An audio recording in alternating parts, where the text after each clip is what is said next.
Good afternoon. Welcome to the Minnesota edition of our webinar series exploring state findings from American Farmland Trust's recently released Farms Under Threat 2040, Choosing an Abundant Future.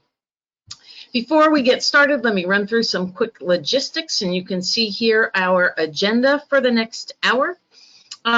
Everyone's been muted, no need to worry about background noises on your end. We will, as you can see in the agenda, have time for questions at the end. If you would like to ask a question, you can do that through your control panel on the right-hand side of the screen. At the top of that panel, you see an orange box with a white arrow in it. If you click on that, that minimizes the control panel. If you click on it again, it pulls it back out. When it's pulled out, you see a questions section there. If you look over to the far right and you see a little square with an arrow sticking out of it, that's what you would click. That pops the questions tab out. You can write a question or a comment or anything you would like to say, and it will send it to us. Also on the control panel, you'll see a handouts section. If you pop that one out, it will take you to the copy of the full Farms Under Threat 2040 report, as well as the Minnesota two-page summary that we are going to talk about in a minute. And then lastly, we will be recording this webinar, so we will send everyone who registered for the webinar a recording of it. Please feel free to share that with any folks who you feel might be interested. So with that, let me start and introduce myself formally. My name is Chris Coffin. I direct American Farmland Trust's National Agricultural Land Network, which is a network we started 2 years ago in response to our last version of Farms Under Threat, when we recognized the need to help build capacity amongst practitioners around the country to do more to save the agricultural land base. And when we talk about saving it, part of it is permanent protection, part of it is better planning, both of which we're going to talk about today. And a lot of it is everything in between of ways that local communities, states, federal government can do more, again, to reduce conversion of agricultural land. I'm also Senior Policy Advisor for AFT. I specialize in farmland protection, land access, farm transfer, and farm viability issues. I'm really happy to be joined today by Chris Reynolds. Chris is AFT's Midwest Regional Director based out of Central Illinois. Chris manages programs in the Midwest that promote sound farming practices, protect farmland, and help keep farmers on the land. And we are super lucky today to be also joined by Mitch Hunter, who is not on screen, but he is with us. You will hear his voice at some point. He, until recently, was AFT's research director and is the lead author on this report. He has since become associate director of the Forever Green initiative at the University of Minnesota. So our loss is your gain here in Minnesota. But we are really happy to have him, although I'm always a little intimidated because I worry that everything I'm going to say, he will have a better way of saying it. But I'm not going to worry about that. We are very happy that you are joining us, Mitch. So before Chris introduces our special guest, let me talk a minute about American Farmland Trust for those of you who don't know much about us. We are a national membership organization, nonprofit, founded in 1980. We are also the only national agricultural land trust. Some know us best by our bumper sticker, No Farms, No Food. Before that bumper sticker, we had a bumper sticker that said, "It's not farmland without farmers." And I liked that because it acknowledges that we understand agriculture. We take a holistic approach to agriculture. Our national initiatives and our regional programs focus not just on protecting the agricultural land base, but on promoting sound farming practices and thinking about the farmers and ranchers who work the land, both those on the land now and those who aspire to be on it in the future. Our programs and our research inform our state and federal policy initiatives and advocacy. We like to say we work from farm fields and kitchen tables to the halls of state capitals and Congress. We have 6 regional offices, of which the Midwest is one, and a national office based in Washington, D.C. And with that, let me turn it over to Chris to introduce our next guest. Thank you, Chris, and thank you all for joining us today. We'd like to recognize and thank USDA's Natural Resources Conservation Service for their partnership and financial support of our Farms Under Threat research. Farms Under Threat is a multi-year initiative to document the status of and threats to America's agricultural land base. NRCS has been invaluable to this entire research project and so has our research partner, the Conservation Science Partners. For this report, we also collaborated with the University of Wisconsin at Madison. And now I'd like to welcome a very special guest, Mike Zastopol with the Minnesota Department of Agriculture. Mike is the Agriculture and Food Systems Planner at the Minnesota Department of Agriculture. He's originally from North Dakota, has a Master of Science degree in Ag, Food, and Environment from Tufts University, and started his career working on food systems for a variety of organizations in the Boston area. He recently worked at the Minnesota Department of Health, improving access to healthy food through the statewide Health Improvement Partnership. He has been at the Department of Agriculture for 6 months, where he works on farmland protection and food system planning. Thank you so much for joining us today, Mike. You've had a chance to review some of the summary findings from the report. Can you talk a little bit about what struck you the most about some of these findings? Yeah, sure. Thank you, Chris, and glad to be here. Happy to be here. The first thing that really struck out to me is, there's 3 different scenarios, and you kind of have the business as usual, then you also have kind of a worst case scenario if things get worse, and a best case scenario if things get better. And I think if you look at the difference between the worst case and the best case scenario, there's a huge gap there. 500,000 acres in the worst case scenario being converted, and only 200,000 being converted in the best case scenario. So I think that really speaks to, we have a lot of power right now. There's a lot of influence that we have to actually make a difference here, for better or for worse. And the second thing that I recognize looking at this fact sheet is, the low density residential development should be the focus. That's where we're seeing the most conversion of farmland. The number that you have here, 38 times more likely to be converted to urban and highly developed land after that. Really speaks to the fact that we should be focusing on low density residential areas as a point of intervention. And the third thing that I recognize, looking at this is if you look at the map, Minnesota is such a large state, we have so much agricultural land, but there is the threat of farmland conversion in nearly every county in the state, if not every county. So this is something that everybody could work on. There's farmland in your area that that you're familiar with that could be at risk, that you could be working to help protect. So this is something that impacts everyone, that everybody could chip in and help with. And Mike, how do you think this research can be used by folks on this webinar today to help save farmland and ranch land? Sure. I mean, I think, the data are really powerful, as a communication tool. I think that, a lot of the threat to farmland is because it's kind of a market failure. It's undervalued. It's being, put on the back burner as not as much value. So I think it's really important there's an opportunity to use the data in this report to clearly explain to decision makers, county commissioners, state legislators, and others to say, hey, this farmland has a lot of value. We could be planning and doing better planning and better protection tools to protect it, and there's something we can do about it. And so I think using the data to explain, here's the value, and then we actually have the tools to prevent this and capture this value.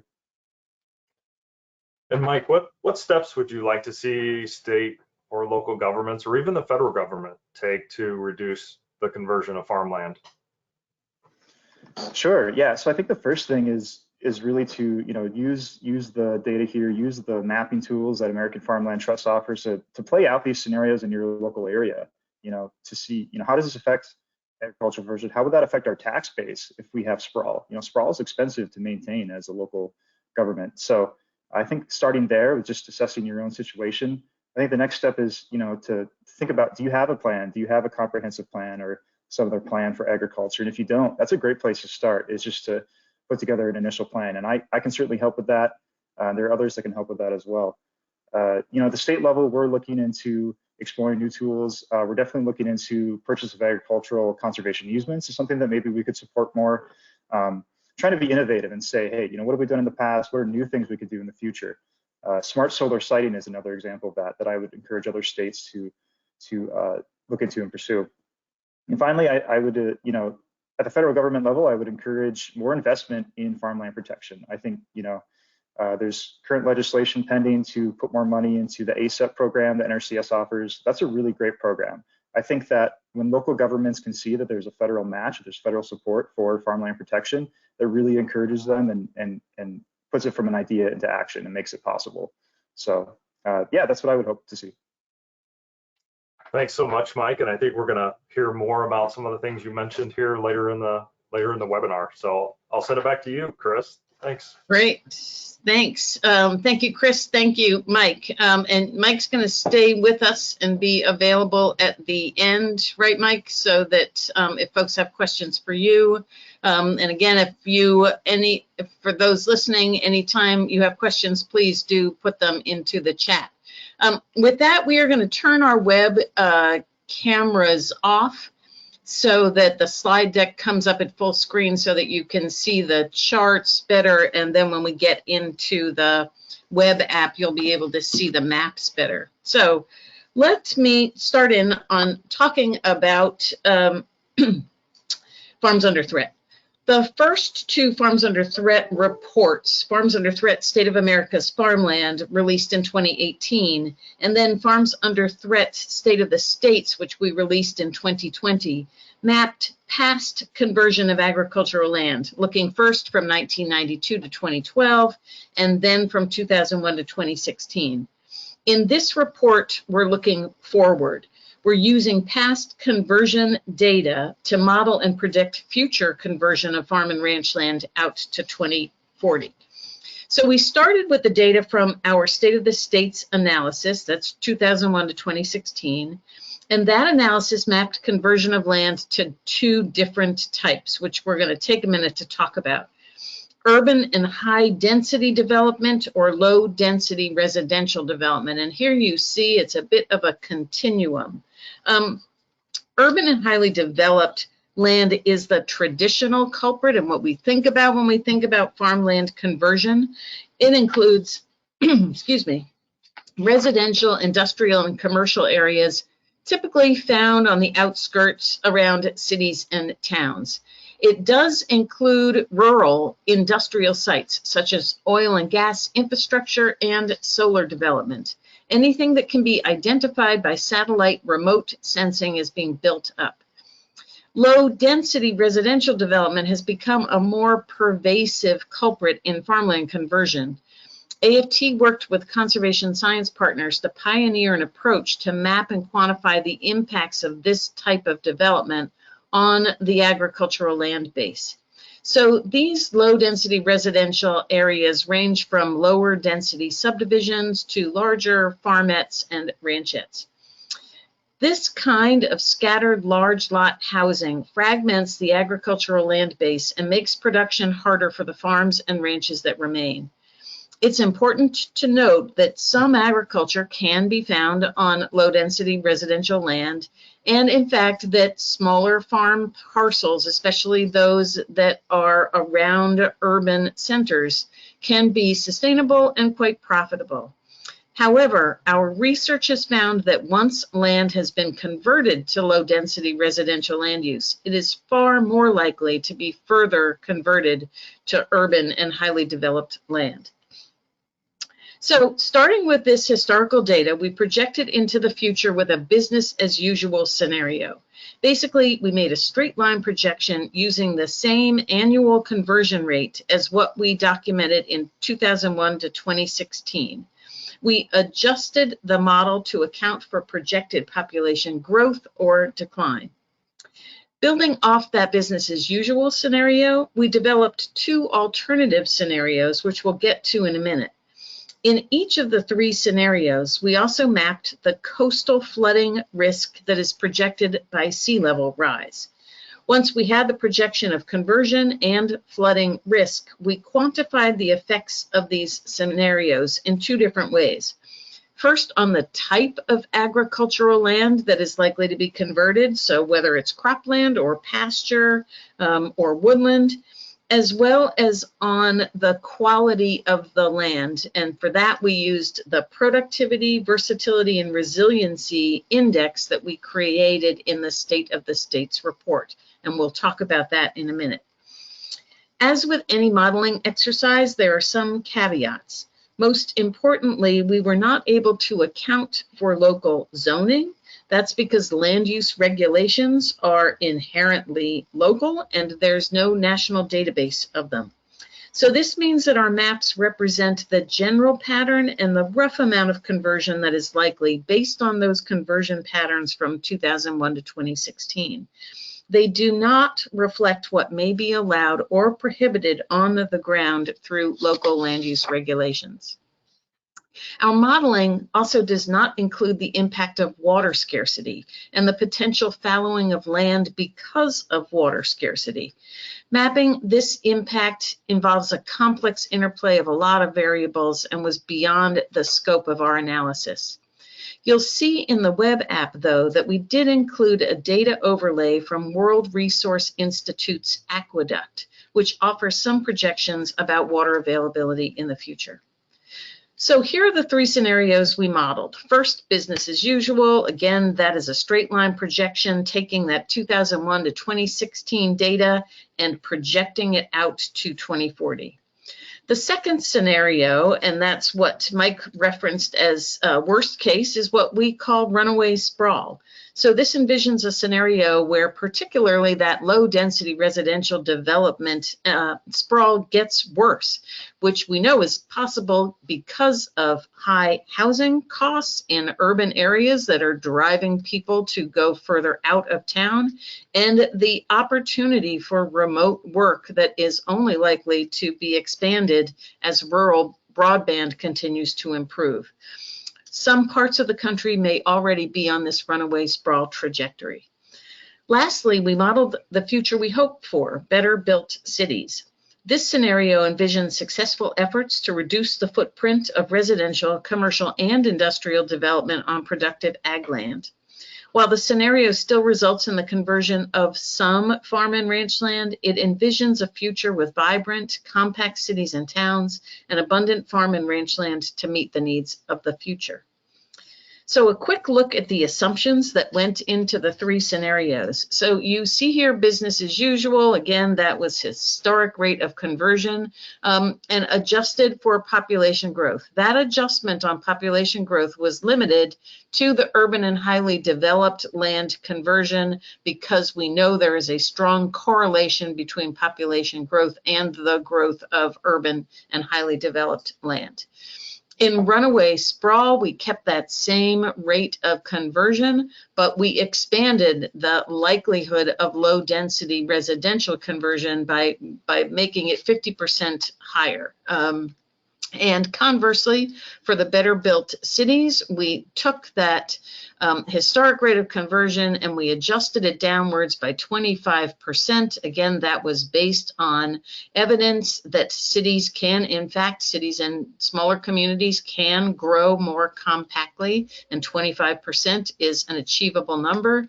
We were more ambitious with our modeling on lowering the rate of low density residential conversion, again thinking that because it is not as population based, that there is more of an opportunity to do more in terms of reducing that conversion. So this next chart shows each scenario's potential impact, and we start on the left here with the gray, which is the actual conversion from 2001 to 2016 of 11 million acres nationally. Our conversion, our projections under business as usual or worse, runaway sprawl, we may see another 18.4 to 24.4 million acres of land converted or threatened by conversion. And conversely, you can see that if we make choices about where and how we site future development, we are showing through our projections that we could significantly reduce the amount of land that is converted.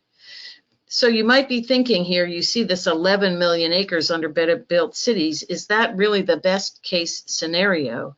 Well, AFT appreciates that development, including renewable energy development, is necessary and that the need for affordable housing options is acute.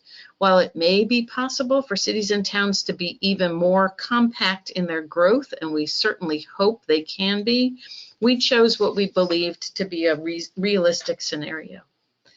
So these next two slides we hope are helpful in showing how Minnesota compares to other states. This slide shows the projected acres of total acres converted by county. You can see that in Minnesota there are in fact some fairly quite a number of those darker splotches. So as Mike was noticing, that there is a lot of projected conversion in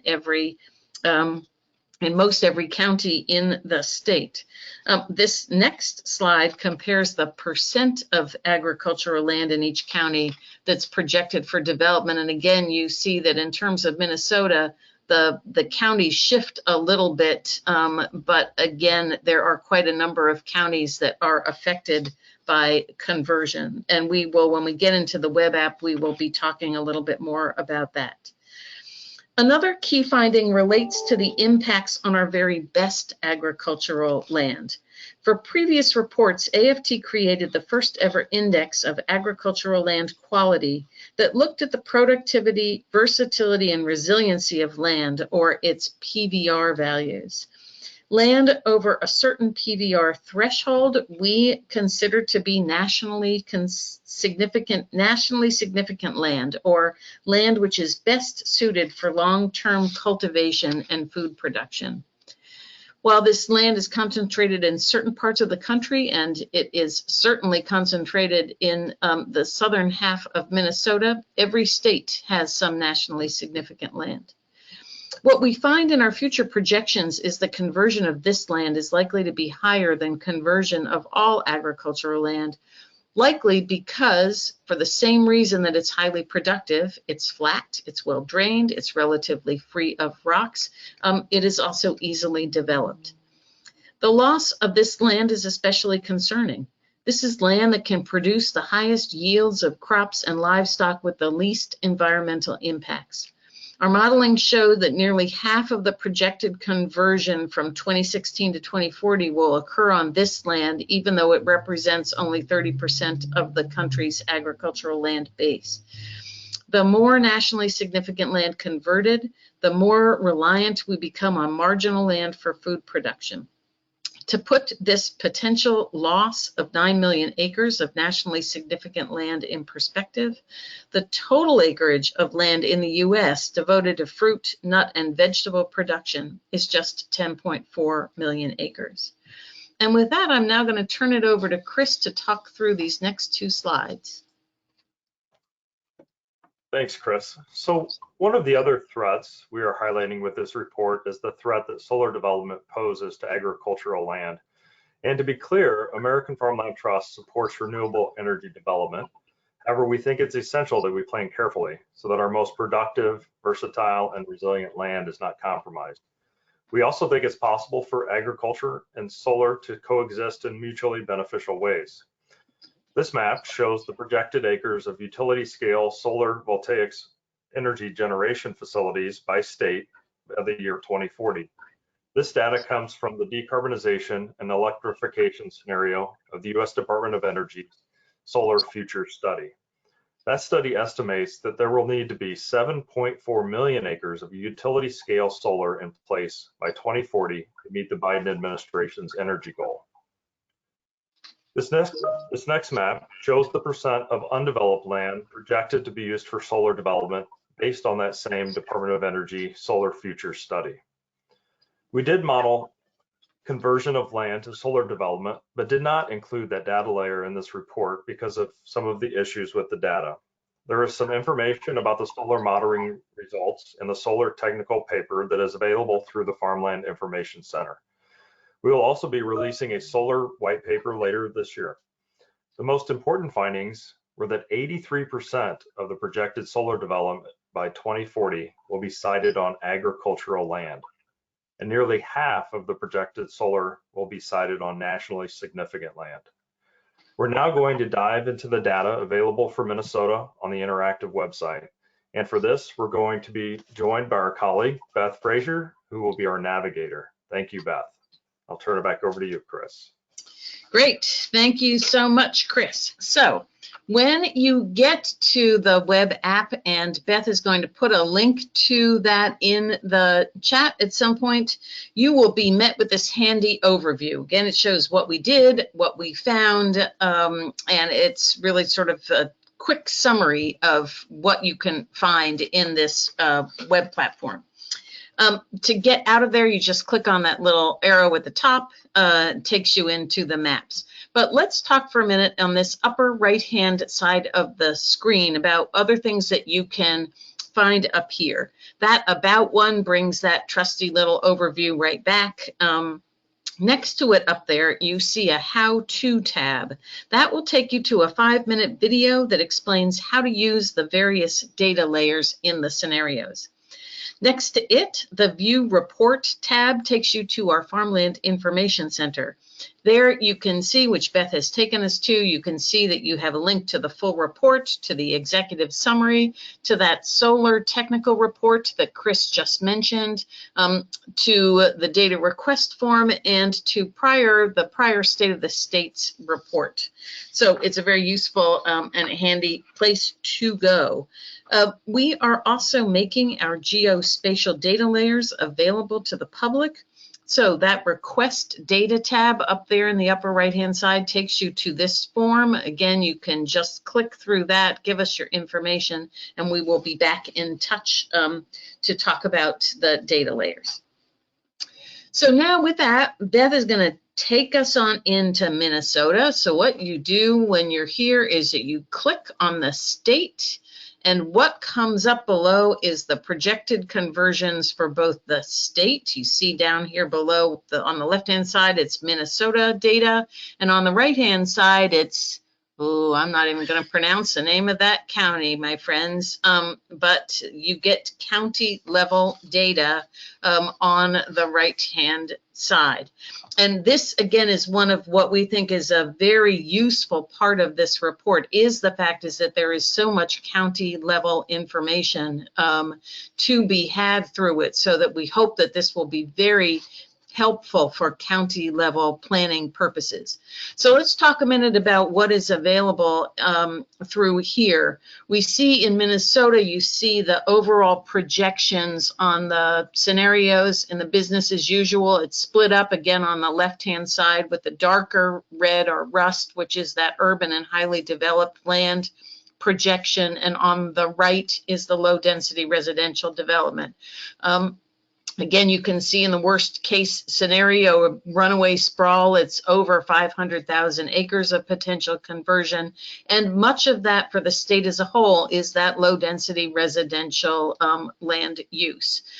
Going down, let's look at what else you can see on this introductory page. Here you see what we talked about earlier of what is the quality of the land that is projected to be converted. And here you see that the business as usual looks to be about 145,000 acres projected conversion of, again, that high value, higher quality land in the state. And you see that there are numbers on the right-hand side. You can get that number for every county as well. Going down, you can see at what type of land we are projecting as being threatened. And here you see cropland at 231,600 acres, pasture land at a little over 100,000 acres, and woodland at 36. Now, obviously, Minnesota being quite a wooded state, this is not all forest land conversion. This is woodland associated with a farm. This was a methodology that we created as part of the 2020 State of the States report, where we were able to map woodland associated with a farm and therefore able to map projected conversion of that type of land. One last thing to point out here, you see, as we were saying earlier, that low density residential land use paves the way for future development. In our projections for Minnesota, you can see that land that is in low density residential land use in 2016 is 38 times more likely to be further converted and more completely out of agriculture and into urban and highly developed land by 2040.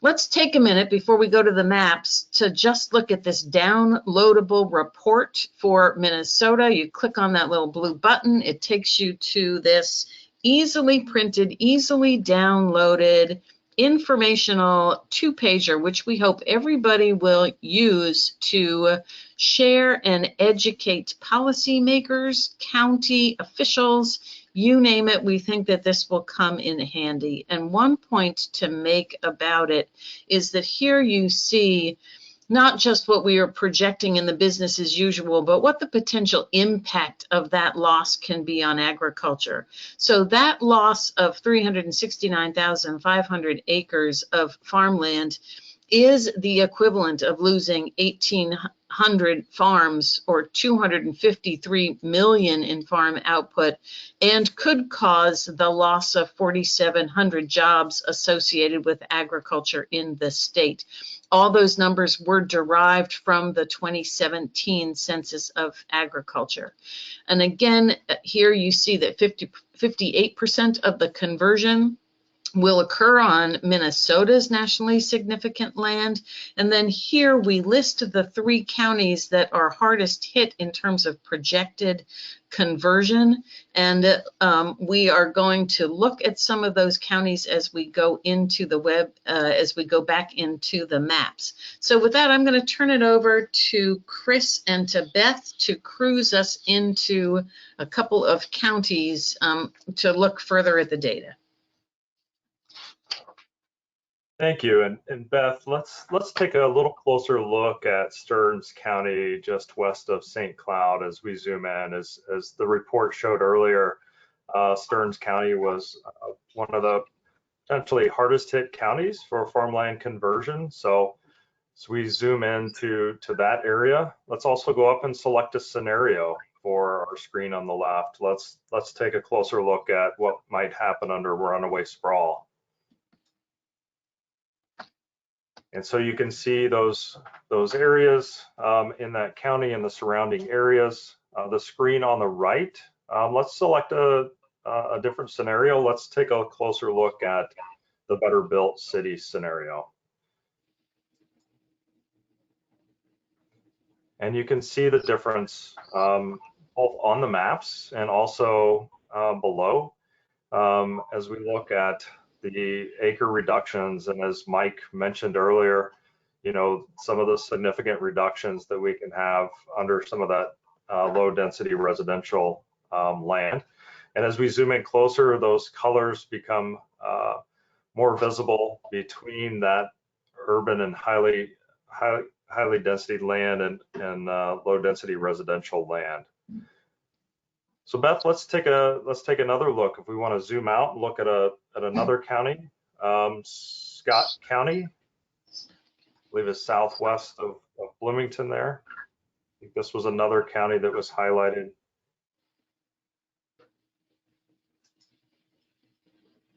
There we go. So again, looking at the comparison between runaway sprawl by 2040 and better built cities, and a reduction of close to 14,000 acres potential in Scott County alone, just by choosing the better built scenario and comparing it to runaway sprawl.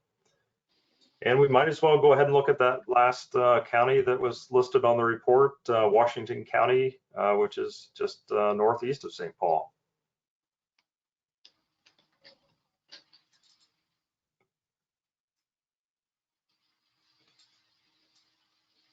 Again, we see some similar numbers and similar reductions in farmland conversion when we choose that better built city scenario. So this map, again, there'll be more information, and the link has been posted in the chat. So you can take a look at this this app on your computer and look at different counties all throughout Minnesota and compare some of these different scenarios. And now I'll send it back to you, Chris. Great. Thank you so much, Chris, and thank you, Beth, for that. And now, since we have the luxury of having Mitch Hunter on the phone and webinar with him, I'm going to turn it over to you, Mitch, to, again, Minnesota is your home state. You obviously led this research, but wondering whether you would like to offer thoughts on what you were seeing in not in Minneapolis, but in Minnesota generally, or other thoughts on the report and its uses as a whole. Sure. Thank you, Chris. It's really fun to be here, kind of dipping my toes back into AFT world for a minute and reflecting on this research that I was a part of for a few years. Like Chris said, I'm also from here, and I've seen the land use in Minnesota change pretty drastically. I remember when I was a kid that Rogers was just a small crossroads on kind of the northwest side of the Twin Cities, and now it's pretty much completely built up, highways, big box stores, you name it. So these changes can happen quickly, and they have a big impact on our agriculture. One thing I wanted to reflect on is the fact that Stearns County is listed as the top county for conversion, and if you polled 100 Minnesotans, that probably wouldn't be their guess. But I think it's important to remember that, we didn't make this up. All of these future projections are based on historical data. So we documented over the course of 2001 to 2016, a large amount of conversion going on in Stearns County, and that's what we based this on. So there are changes happening on the landscape. Some of them are more difficult to see than others. The low density residential conversion is kind of intentionally trying to document the change that is harder to see. And, it's really valuable to have some numbers about that, because up till now, we haven't been able to get our arms around it, but we can see now that that's having a big effect. Otherwise, as far as the leading counties, it's mostly those that are arrayed around the metro area. But even still, in those regions, the low density residential type conversion is in the lead in terms of having an effect or converting our agricultural land, limiting the options for our farmers. So what it says to me is that communities are allowing development or choosing to develop in a very inefficient way. And as Mike mentioned at the beginning, that's actually very costly for those communities as far as the services that they need to provide, water, fire, sewer, etc. All of those things become more difficult to provide when the development is less dense. And the Twin Cities are working to increase density, bring more people into either Minneapolis or St. Paul. But it seems to me that the kind of fringe towns and counties around the metro are still in a model of let's develop in half-acre lots, 1-acre lots, and that just eats up our land very rapidly. And it's also less affordable. We're growing as a state. We're going to need a lot more housing. We need to make better decisions to get people the housing that they need in an affordable way that also keeps the land base more intact. So we can do so much better in Minnesota, and that's what we try to reflect in our Better Built Cities scenario. Again, it comes down to cities and towns and counties making a lot of local decisions that are very far-sighted, right? It's not just, okay, there's a developer who wants to do this project here today. Let's be more proactive than that and think about what that's going to mean for our tax base, for our land, for agriculture, for natural resources in the environment, for our kids and our grandkids. And I think if we do that and we embrace some smart growth principles, more focused on transit, more focused on compact development that keeps our open space open, that's going to be a stronger future for the state of Minnesota, for our communities, and definitely for agriculture. I'll pass it back to you, Chris. Great. Thank you so much. That is so nice to have you back on. And offer some thoughts. And yes, I did turn my camera on, and I guess I shouldn't have. I'm going back off camera. I forgot that we had a few more slides here to go through. So now that we've discussed the findings, we actually want to take a few minutes to talk about action. And that is, what can each of us do to help choose an abundant future? Our report has policy recommendations in each of these 4 categories and at every level of government. So if you are a county or a municipal official or a state legislator, a state agency employee, or a congressional staffer or member of Congress, we hope that you might find a recommendation in here that you would like to champion.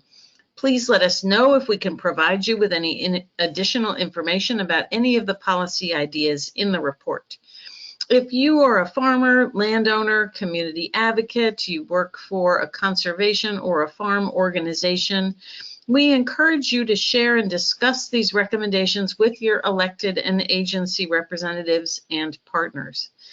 So let me just talk about a few of the things we discuss in the recommendations in each one of these categories. In encouraging smart growth, foundational to smart growth and compact development is good local planning. So I was so happy to hear Mike say that at the beginning. Comprehensive plans can provide the vision and the roadmap for land use regulations that promote compact development and minimize development of a community's best farmland. We encourage communities to develop comprehensive plans and encourage people to get involved in their county or community's comprehensive plan review process. And we encourage states to support comprehensive planning and to create statewide goals for farmland retention and protection. Protecting agricultural land. Congress will be writing a new farm bill next year, and an important program in that bill is the Agricultural Conservation Easement Program, which helps to fund the purchase of agricultural conservation easements from willing farmers. More funding for that program would help protect more farmland in Minnesota, and Mike made a very good point of mentioning that in the Inflation Reduction Act that has been proposed in the Senate, there actually is an additional $1.4 billion for the Agricultural Conservation Easement Program. Advanced smart solar siting. State and local governments can incentivize solar development on existing infrastructure and marginal land, as well as incentivize agrivoltaics or dual-use solar development. If solar is located on productive ag land, local governments should ensure that solar development adheres to best practices in construction, in its operation, and in decommissioning, all so that the soil health is preserved, water resources are preserved, and farmers still have the ability to farm the land during and after the life of the project. And lastly, supporting farmland access. Minnesota has some great tools to address farmland access, including the Beginning Farmer Tax Credit, as well as the Beginning Farmer Loan Program, Minnesota Farm Link. We encourage states to adopt these types of other programs. We congratulate Minnesota for the forethought in doing these programs. We also believe the federal government can do more, both through the federal tax code and through USDA programs, to incentivize the sale of land to next generation farmers and to help next generation farmers gain more secure access to farmland. And now I'm going to turn it back over to Chris to just talk a little bit more about planning for agriculture. Thank you. And community planning is really critical and it's critically important to smart growth. And part of this planning, AFT encourages communities to plan proactively for agriculture. This involves the 4 basic principles that Chris just mentioned. Principles that can work in tandem with efforts to plan for smarter, more compact development. Many resources on planning for agriculture can be found on our Farmland Information Center website, and we hope that you'll take time to check those out. Let me also touch on a few other things that we're working on here in the Midwest. We're focused on advancing smart solar siting and exploring ways that agriculture and solar can coexist through the development of dual-use solar farm projects. We're also working to provide educational opportunities to local units of government and local stakeholders who are interested in developing local purchase and development right programs. So let's stop now and take a few questions. Great, thank you so much. And I think we can turn our webcams back on.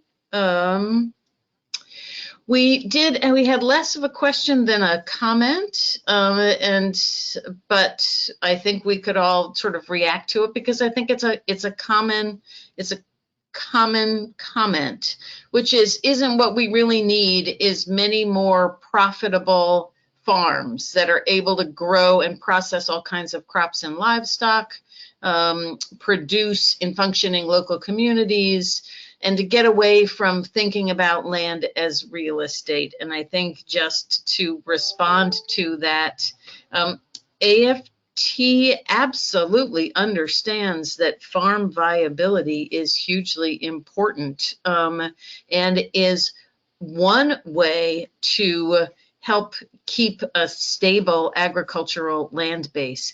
But I think we also recognize that it is not the only way, and that we are in a situation where we understand that many things have to change in terms of how we think about farms and supporting farmers, but the need to address the stability of the agricultural land base has to go hand in glove with farm profitability. And let me just see if Chris or Mike or Mitch, anyone wants to add anything further to that.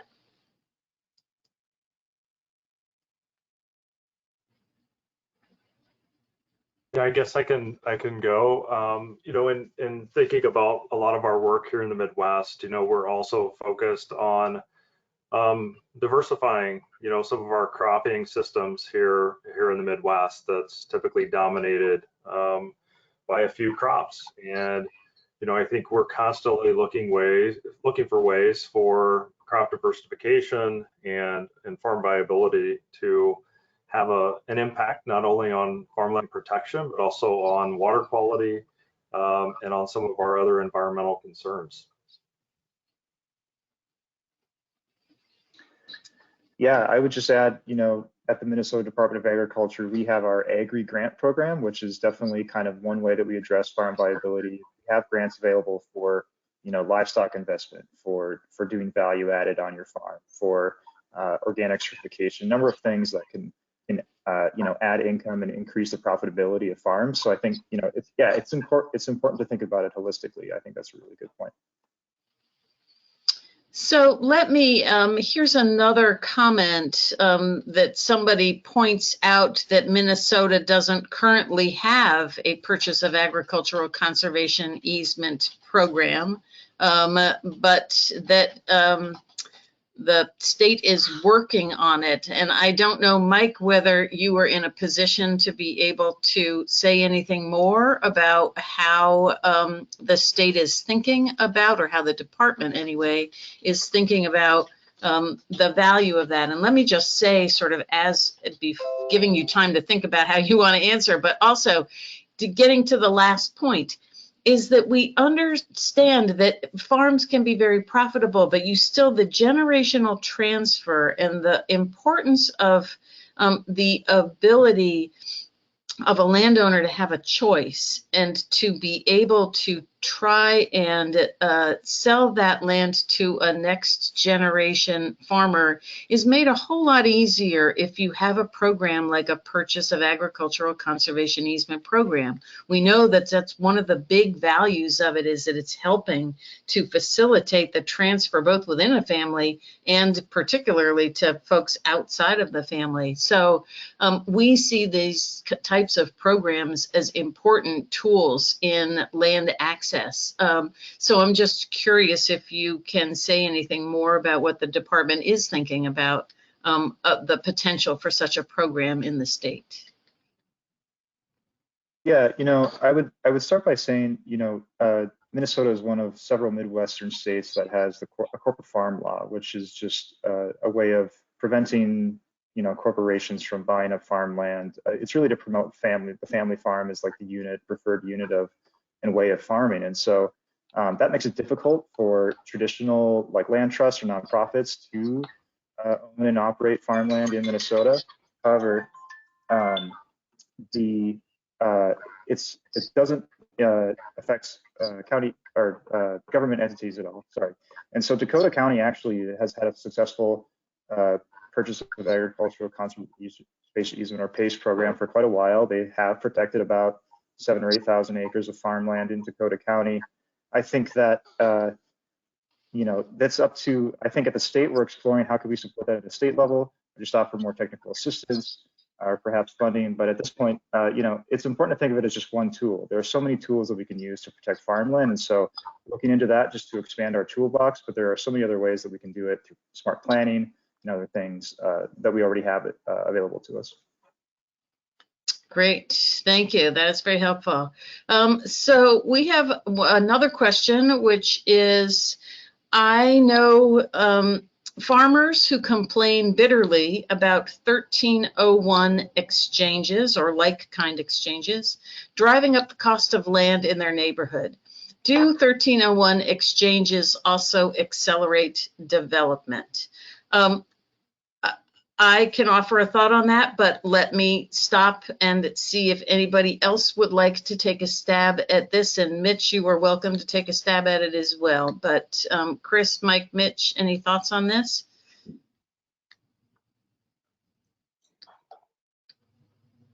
All right. Well, I'm not seeing any of you jump in. So I don't want to opine on whether they accelerate development, but I do think that what I have heard in some places, and not in Minnesota, but in other states, that I've had farmers say to me, we've moved in our generation. These are typically older farmers who have said that they have, because they have been encroached, their farm has been so encroached by development that the way that they have solved it is they have sold the farm for development and moved somewhere else where they are less threatened by development. And at some point, that option doesn't become available anymore. At some point, we run out of those opportunities to continue to sell and move to somewhere. So I don't want to say, I don't know that they necessarily accelerate development, but I think it is something that has allowed particularly farmers and landowners to, the way that they've addressed development has been to move to farm ground somewhere else, and that may be disappearing as we continue to convert more land. I don't know if folks have any other thoughts on that.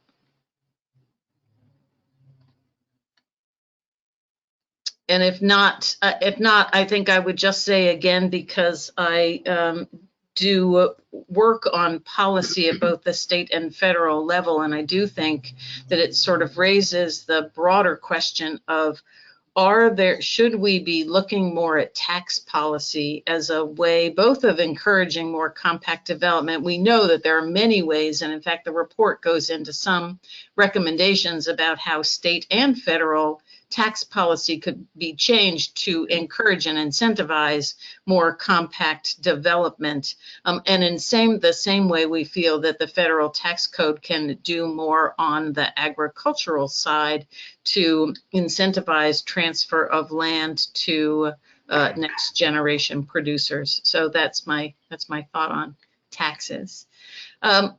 That are all the questions that we have. So let's just go to this last slide right here. And I just want to mention a couple of the resources listed here. I talked about the National Agricultural Land Network.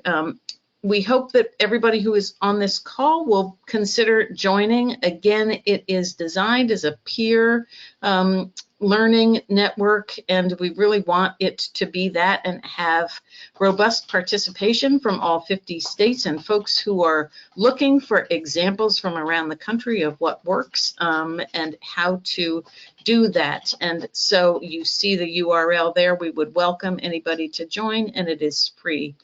The other resource that I want to mention is our National Farmland Information Center. This is a collaboration we've had with NRCS for many years. It is for both landowners looking for additional information, and that can be around soil health, or what is an agricultural conservation easement, or how to think about transferring your land or thinking about farm succession. There's also a lot of information on the policy front. What are some of Minnesota programs and policies? And there's a lot of data, a lot of research. There's a wealth of information. There's also a call-in number that people do answer the phone in the Farmland Information Center. So if you have a question about data or policy or easements, feel free to call that number. And with that, I'm going to stop and turn it back to Chris to close us out. So to you, Chris. Thank you, and thank you so much, Chris, for this awesome webinar today. And Mike, just want to thank you again for joining us. Really appreciated your comments and your work that you're doing there in Minnesota. Also want to thank Mitch for joining us today, and all the work that you've done on this project. It's just fantastic, and really appreciate it. And I know it's going to be a useful resource for many folks all across the United States. And with that, I would just like to thank all of you for joining us today. And please feel free to reach out to the Midwest Regional Office for any additional information that you have about today's webinar, and any future needs that you might have as well. So thank you, and enjoy the rest of your afternoon. Take care. Great, thank you.